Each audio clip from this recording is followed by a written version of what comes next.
Hello, welcome to legal Kuldeep. आज हम इस वीडियो के अंदर बात करने वाले हैं ऑफेंसेस अगेंस्ट चिल्ड्रन के बारे में। यह जो पर्टिकुलर यूनिट है वो चैप्टर नंबर 5 के अंदर आती है, जो कि बीएनएस में है। चैप्टर नंबर 5 है वो 63 से लेकर के 99 के बीच में है। इसके अंदर 5 यूनिट आती है और आज हम जिस यूनिट की बात करने वाले हैं वो सबसे लास्ट वाली यूनिट है, जो कि बात करती है ऑफेंसेस अगेंस्ट चिल्ड्रन के बारे में। यह सेक्शन 93 से लेकर के 99 के बीच में है। ऊपर वाली पूरी यूनिट के ऊपर वीडियो अवेलेबल है, आप जाकर के चैनल पर देख सकते हैं, प्लेलिस्ट जो कि बीएनएस के नाम से है। ठीक है, तो सेक्शन नंबर 93 से लेकर के 99। सबसे पहले बात करते हैं सेक्शन नंबर 93 के बारे में। सेक्शन नंबर 93 ये बोलता है कि कोई बच्चा है जो कि 12 साल से कम की एज का है।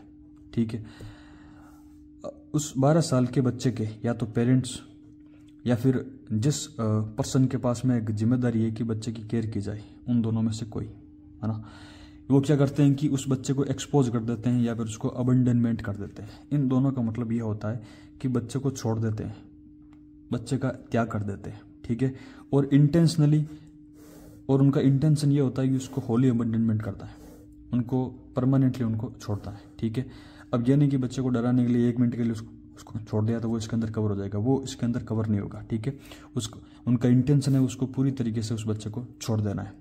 इस कंडीशन में ये एक ऑफेंस होता है। इसके लिए उन पेरेंट्स या फिर केयर की जो रेस्पॉन्सिबिलिटी वाले पर्सन है उनको इम्प्रिजनमेंट हो सकती है 7 साल तक की, या फिर उनको सिर्फ फाइन भी हो सकता है, या फिर उनको दोनों हो सकता है, उनको इम्प्रिजनमेंट भी हो सकती है और ये फाइन भी हो सकता है। ठीक है, अब इसका एक्सप्लेनेशन ये बात करता है कि जब कोई बच्चे को ऐसे छोड़ देते हैं तो यदि वो बच्चा मर जाता है, उस कंडीशन में ये पर्टिकुलर सेक्शन उन पेरेंट्स या फिर केयर करने वाला जो पर्सन है उसके ऊपर जो मर्डर और कल्पेबल होमिसाइड का चार्ज लगता है, ये वाला सेक्शन उनको नहीं रोकेगा। क्योंकि आप वहां पर ऐसा नहीं बोल सकते हैं कि ये जो पर्टिकुलर ऑफेंस है हमने 93 के अंदर किया है तो अब आप हमारे ऊपर ये मर्डर और कल्पेबल होमिसाइड का चार्ज क्यों लगा रहे हो। तो ये सेक्शन साफ मना कर देता है कि मेरे कारण उनके ऊपर मर्डर और कल्पेबल होमिसाइड का चार्ज लगने से नहीं रोका जाएगा। ठीक है, यदि बच्चे को अबेंडमेंट कर दिया है और वो मर जाता है, उस कंडीशन में उनके ऊपर मर्डर या फिर कल्पेबल होमिसाइड का उनके ऊपर चार्ज लग सकता है। ठीक है, चार्ज लगेगा उनका ऊपर।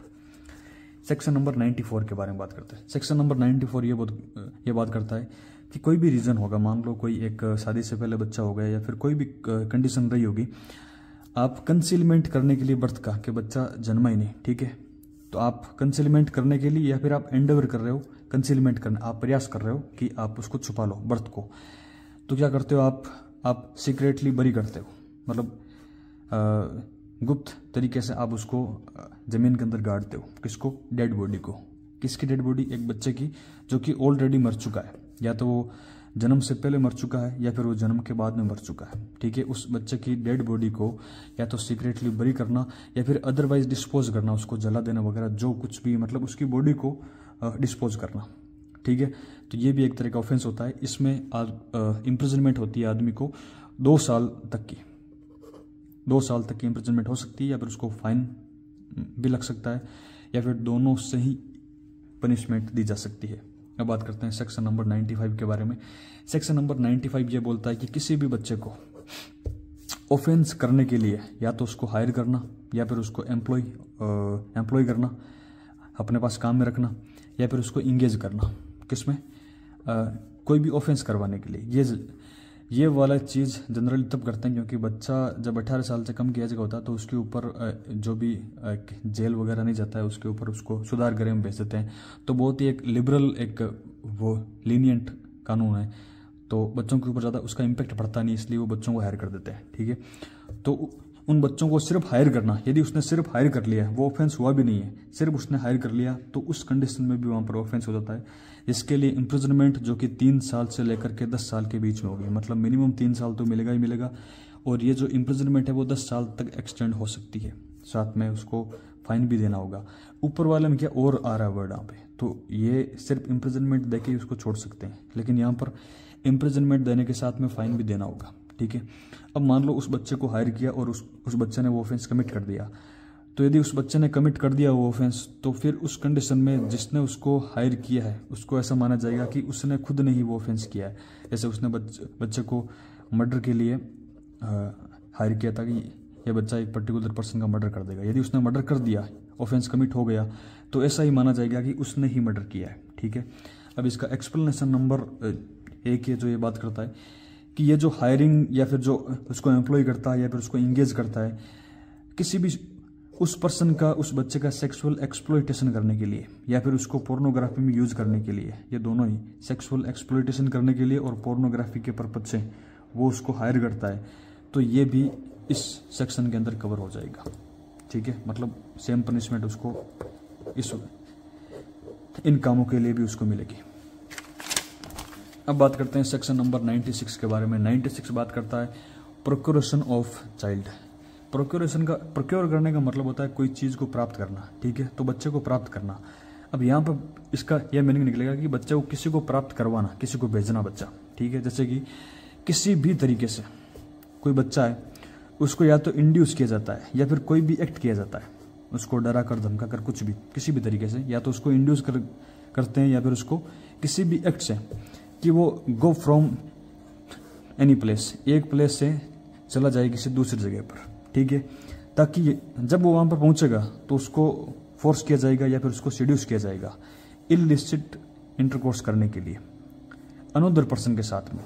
मतलब जो पर्सन उसको इंड्यूस कर रहा है वो उस बच्चे को अपने लिए काम में नहीं ले रहा है, और ठीक है, वो किसी दूसरे के लिए प्रोवाइड करा रहा है उस बच्चे को, तभी इसका नाम है प्रोक्योरेशन ऑफ चाइल्ड। ठीक है, तो इलिसिट इंटरकोर्स के लिए किसी अनदर पर्सन को वो पर्सन एक जगह से दूसरी जगह पर भेजना, ताकि उसको ये चीज़ पता है कि उसको या तो फोर्सफुली या फिर उसको सीड्यूस करके।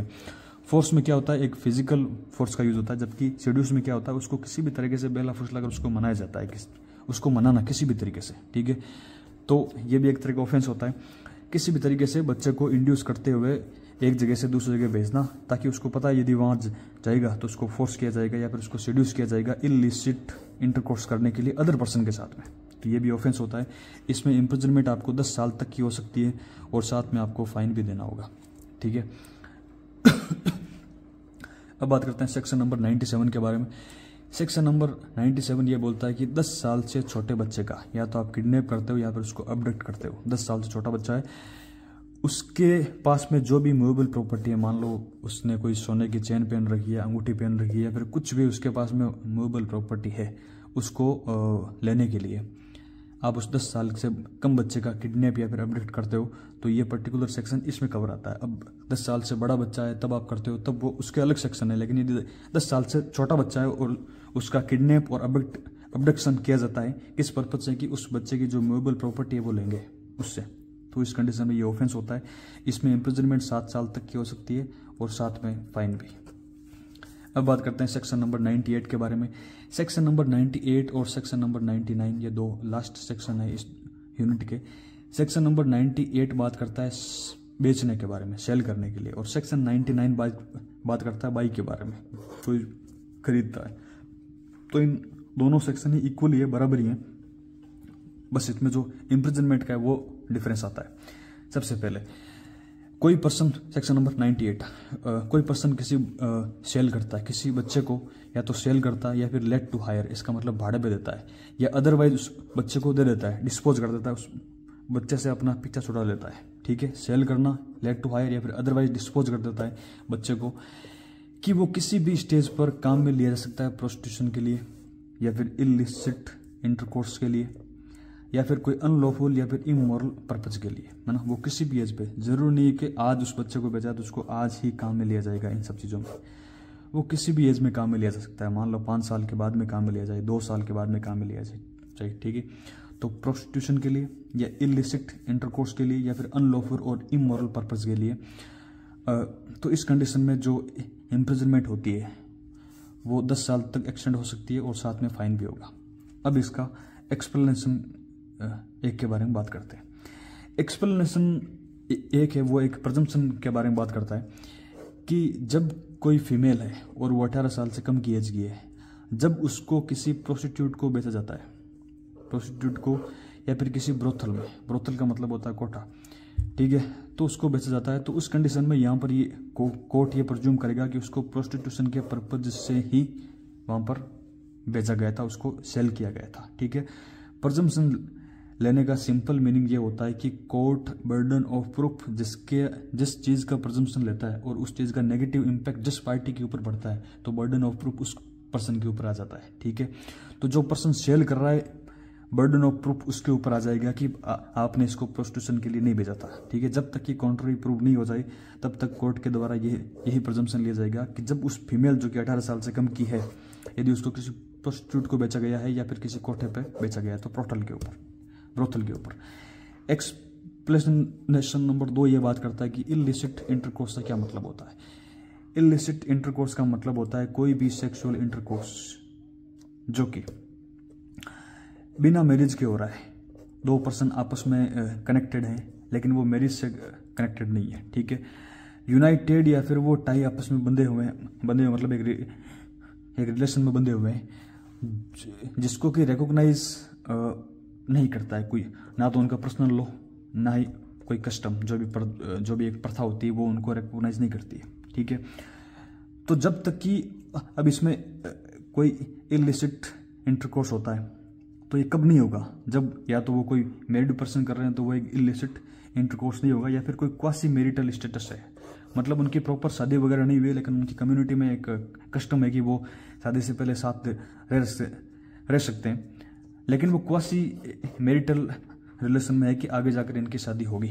ठीक है, तो इन दोनों ही कंडीशन में जब नहीं होता है, ना तो उनका पर्सनल लॉ उनके सेक्सुअल इंटरकोर्स को अलाउ करता है, ना कोई कस्टम उनको अलाउ करती है, और ना उन्होंने मैरिज कर रखी है, और ना ही वो कोई क्वासी मैरिटल रिलेशन में है, जब ये सब नहीं होता है तो उसको इलिसिट इंटरकोर्स बोलते हैं। ठीक है, और इसके लिए इम्प्रिजनमेंट मैंने आपको बता दी, इसके लिए नहीं मतलब ये सेल वगैरह करने के लिए, ये तो सिर्फ यहाँ पर इसको एक्सप्लेन किया गया है। ठीक है, section number 99 as it is है, बस इसकी जो इम्प्रिजनमेंट है वो थोड़ी चेंज है कि जो उसको 7 साल से लेकर के 14 साल के बीच में हो सकती है। मतलब जो सेल करेगा उसको कम होगी, लेकिन जो बाई कर रहा है, क्योंकि बाई करता है मतलब वो एक जगह से तो करेगा नहीं, वो उसने और कहीं जगह पर भी उसने किया होगा, तो मिनिमम 7 साल तो उसको मिलेगी, और जो कि 14 ईयर तक एक्सटेंड हो सकती है, साथ में फाइन। और इसका जो एक्सप्लेनेशन नंबर 1 और 2 है जिसके बारे में हमने बात करी वो सेम है एज इट इज। तो ये बात हो गई ऑफेंसेस अगेंस्ट चिल्ड्रन के बारे में। बहुत सारे वीडियो और पढ़ें बीएनएस के ऊपर, मतलब बीएनएस को पूरी तरीके से डिस्कस किया गया हर एक सेक्शन को, तो आप इसकी बीएनएस की प्लेलिस्ट को चेक कर सकते हैं। ठीक है, थैंक यू।